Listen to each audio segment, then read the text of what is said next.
All right, welcome to another episode on the Landscaping Podcast, powered by Landscaping Unlimited. I'm your host, Zach Small. Also sitting next to our host, Shay Brickhouse. What's up, Shay? What's up, man? Shay McShooter.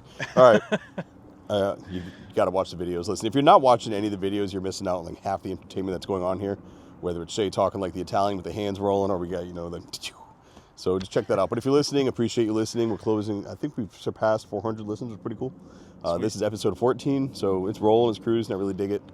Shay, today we are talking gas versus electric equipment and operation within the green industry. I'm looking forward to that conversation because you've been here for a while. For almost all time, all I've heard is how bad having batteries and electric equipment is.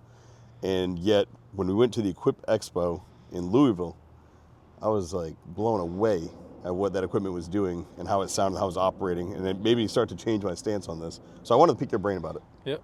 So for me personally, I was against electric for a long time. I just didn't think the technology was there. I didn't think that the batteries could hold the charge long enough. I thought there was an issue with, how do you replace the batteries as far as, on the job, your battery dies, you need a new battery. Just efficiency, productivity, cost, everything costs so much on the handheld stuff. And then you go into electric mowers, the cost of those were so much. And then we actually, there was a mower burn up one year at a I saw that. at the Equip Expo. And so it's just, for a long time, I've just been against it. However, my mind is quickly shifting and I see a need for electric in our industry. And I have seen a need for it probably the past few years, maybe not particularly my personal market. However, ours is changing to that. But there's certainly a niche in the green industry where electric is way better than gas or an internally combustible engine.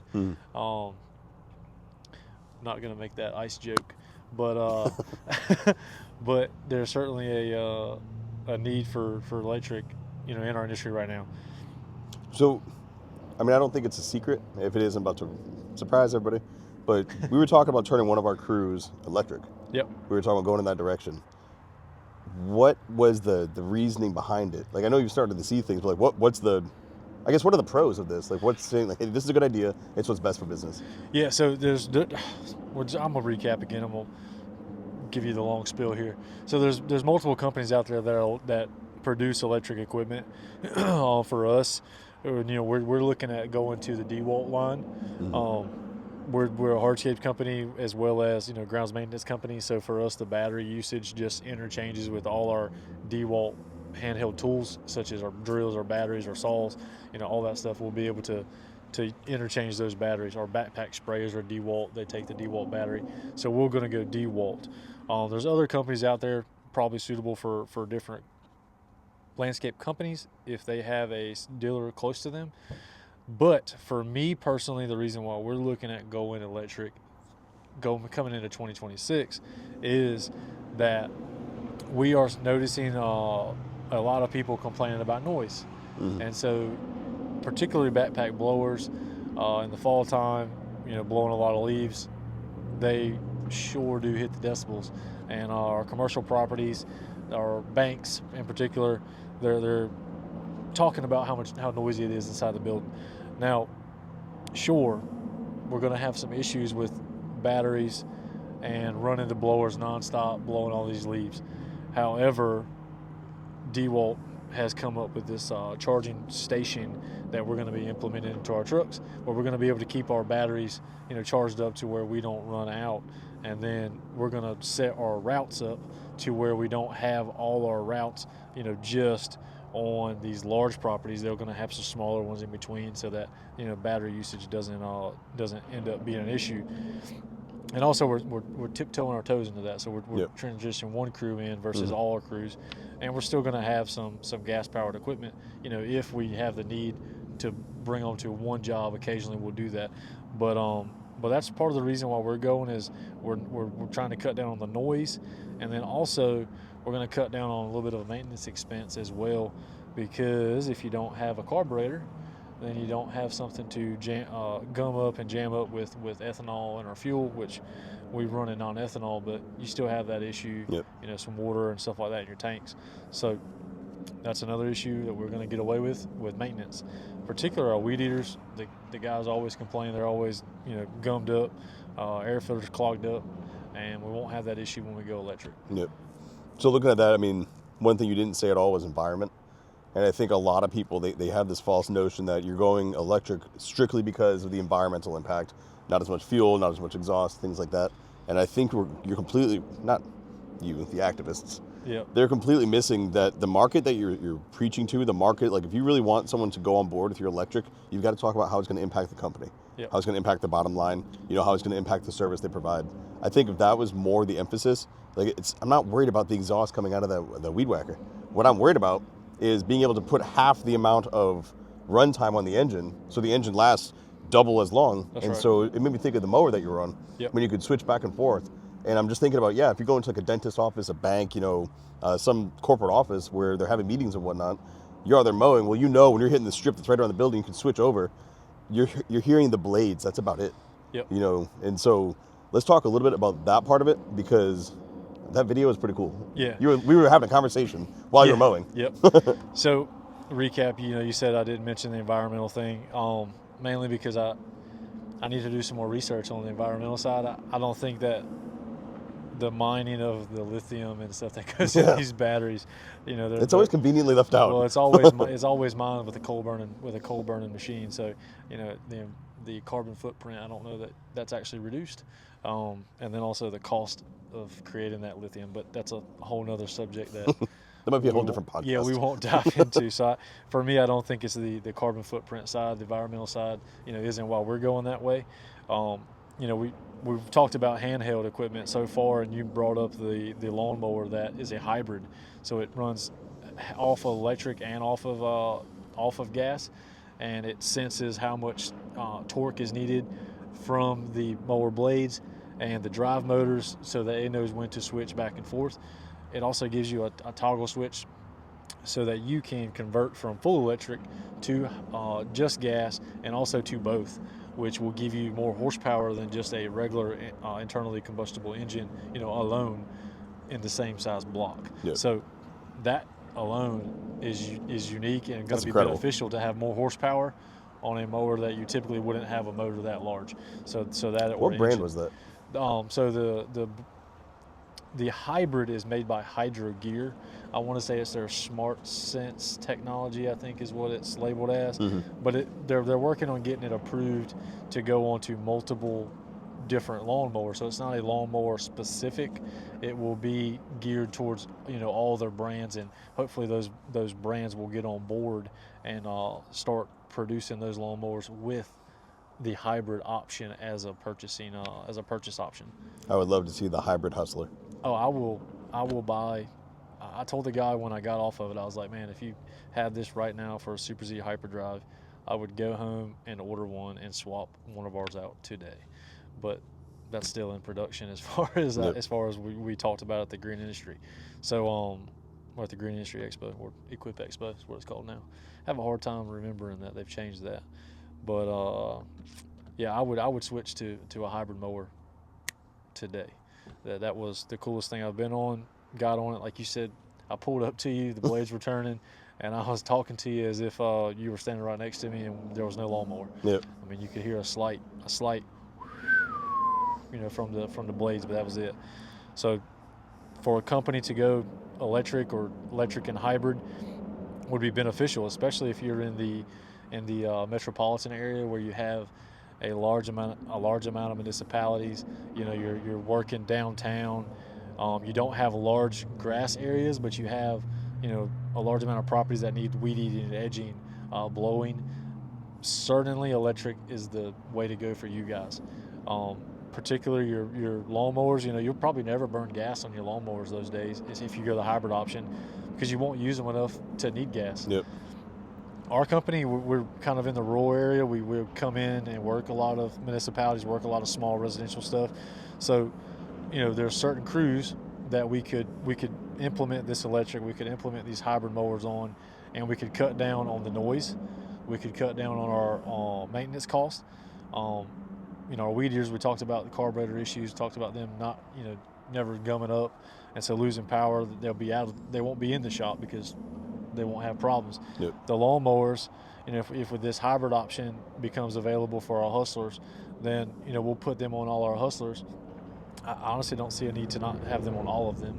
Yep. So, we'll cut down on our maintenance. If our lawnmowers we were getting 2,000 hours out of, and we're only running the motors or the engines half the time and letting the electric side run the other half, well, we're instantly right then cutting our hours that were usage on the engines in half. Mm-hmm. So if the mower itself we were getting rid of at 2,000 hours because of engine hours, well, now we can push this mower to 4,000 hours on the mower because the engine will still have 2,000 hours. Yep.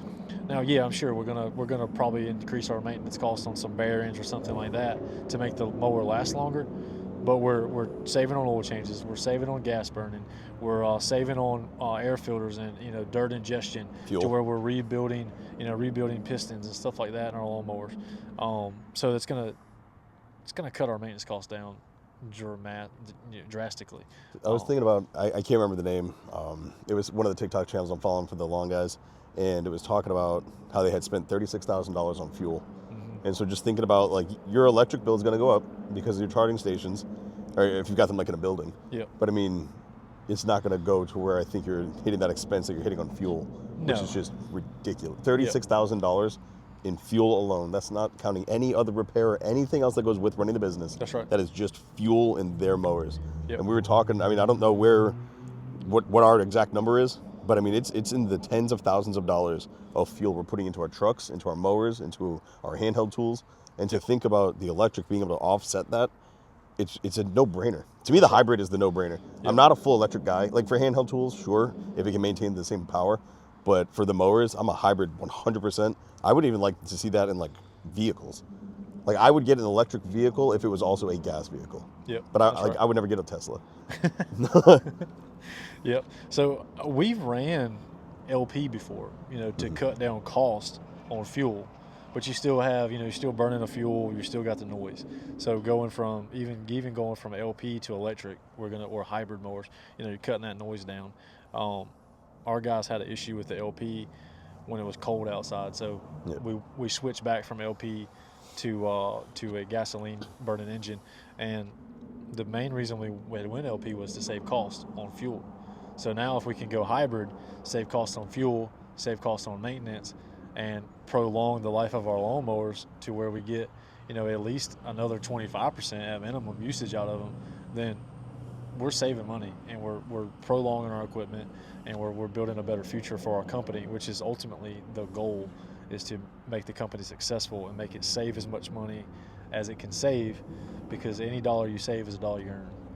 When I'm looking at the dinosaurs of the age, like the people who are stuck in their ways, and they're like, I will never go electric anything. I view it the same way, I'm never going to get off this horse and go into that Model T. I'm never going to get away from the horse and go to that car, Yep. I think this is the future. Not even I think, it is the future. It is, without question, where we're heading, especially after the Equip Expo, when I saw how much money and marketing was being put into this by companies. Like, this is where they're going. Yep. And we're their consumers. We are buying their products, and that's what they're offering. They're telling us, and they convinced me that this is going to be worth it, and you're not going to lose anything. Yep. You're the ability to go out and do your job is going to be seamless. It's not like you're going to have a lot more charging time. Maybe in the beginning, maybe early on with this technology, like you were saying, but right now it seems like they figured that out. It seems like the work capacity, the length of the battery, it's able to give you what you were getting out of your gas, your ice equipment. Yeah. I mean, at the beginning of this thing, we're talking about technology. Mm-hmm. So, as a day goes by, technology is improving and advancing. And so we go back to when I was strongly against electric.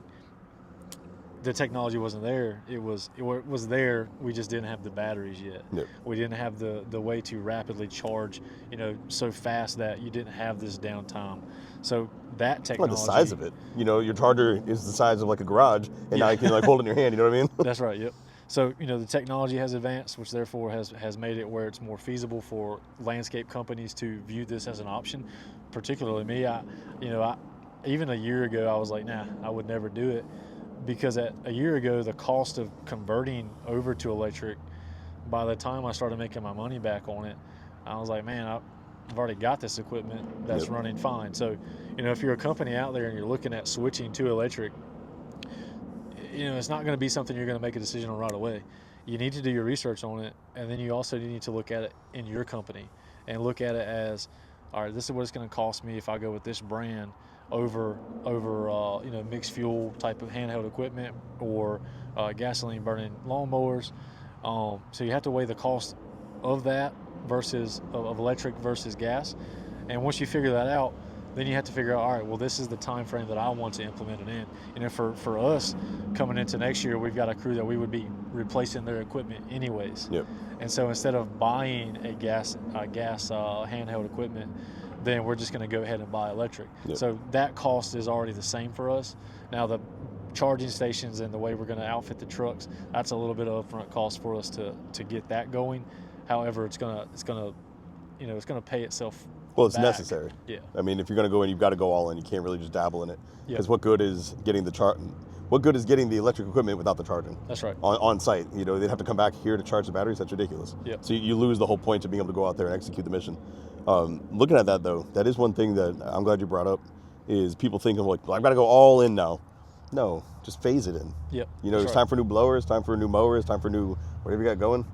That's when you just integrate it in. And if you don't like it, if you're not getting the feedback or the results that you wanted, well then okay, now you know. That's right. All right, you don't have to outfit a whole crew and all of a sudden you're like, I don't like this. Well, now you've got a whole crew worth of stuff that you don't like. Yep. Go piece by piece, or like you said with us, crew by crew. Yep. Yeah, I mean, we're going to implement it first into a residential and small commercial crew. So they're mowing, small residential yards and HOAs. They're mowing smaller commercial properties, within municipalities or within city limits that are kind of small, so that we can test out how well it works on these smaller properties. And then we've got some larger properties, and there's the technologies out there. We've got DeWalt's coming out with a vest you can wear that holds your holds your batteries on your back. And so if you're out there on your large commercial property and your battery does die, well, you've got one with you. You can just swap it right out. Does it hold the battery or does it charge the battery? It holds the battery. Got it. So you're carrying around a charged battery with you, and then you can swap it out, so you don't have to walk back and forth to the truck. Sick if you're walking around charging. Like your movement was activating it to charge. Well, you'd be Iron Man. Yeah. That'd be cool. But I mean, that's something that for me, we held off a long time because we looked at large properties and we were like, this will never work, because the batteries won't last. The guys will get all the way across the property, their batteries will die. They got to lug around these heavy batteries, this heavy equipment, and now that's not the case. The equipment's lighter, the batteries last longer, and just the technology's better. So that's something that I think we will phase into even on our larger commercial properties as that stuff comes available to us, to our time frame lines to where we can start implementing that. Yep. We're going to start with one crew. I already know that crew is going to love it. Yep. My brother sells DeWalt, and so that's another reason why we're going DeWalt.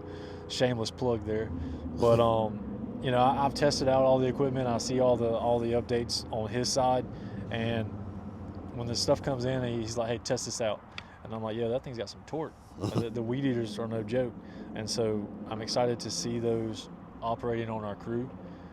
And also, when you're weed eating, you're not weed eating usually on a residential property holding that trigger nonstop. And so when someone says, "Oh, well, the run time's 20 and 30 minutes," it's like, okay, on a residential property, tell me when you held the trigger for 20 to 30 minutes. You didn't. Your gas burning weed eater might have ran for 20 to 30 minutes, but you weren't holding the trigger 20 to 30 minutes. And so you walk, you hit a tree, you're using the battery at that point. You go weed maybe around a the minute, bulkhead. like maybe. That's right. And so it's like the whole job. Maybe that whole job you're running it 10 minutes on a small residential job with not a big ditch or anything like that. I think that battery is a no-brainer. You go battery, and DeWalt certainly has that technology out right now the batteries aren't super heavy. You know, these are 60-volt batteries, so they're not small. But they're going to hold the charge. They're going to let us do what we need to do, and I'm excited to see it come. Yeah, no, I'm pumped. I'm pumped to see this implemented. And here's the thing too: if this is where they're going, they're only going to get better at it. So you're talking about the battery and the weight. You know, inevitably they're going to have a battery that lasts that long or longer, that's lighter, because they're going to improve the technology, because they're investing in the technology. It's not going away. Like you said, years ago you were looking at it. If in years they've not said this is not going to work, we don't want to do this, they'd have already stopped. That's right. This is where we're going. This is what they're doing. And like I said, with DeWalt, I'm pumped. Obviously, we'll have videos on all that coming out there to everybody. But dude, this is gonna be cool. I'm looking forward to it. And if you've got any questions on gas versus DeWalt, you want to share, you know, go gas or go all electric, let's have that argument. You know, I'm very interested in having. I'm a hybrid guy, so I'm the dude sitting in the middle. Like I'm the exact middleman, so you can't get me mad. But I don't really have a side to go except for the side that we're going to use to win. And so I'm looking forward to it coming out. But like I said, we'll be sharing the whole journey into that, and I'll probably do some coverage of our guys with the electric equipment out in the field so you can see it in action before you make a decision. So if you're kind of using us as the guinea pig and you're watching to see it play out, please do. Stay tuned, subscribe, watch the videos, and then let us know. And if you've got questions again on what we're doing or why or how, reach out. We'll answer.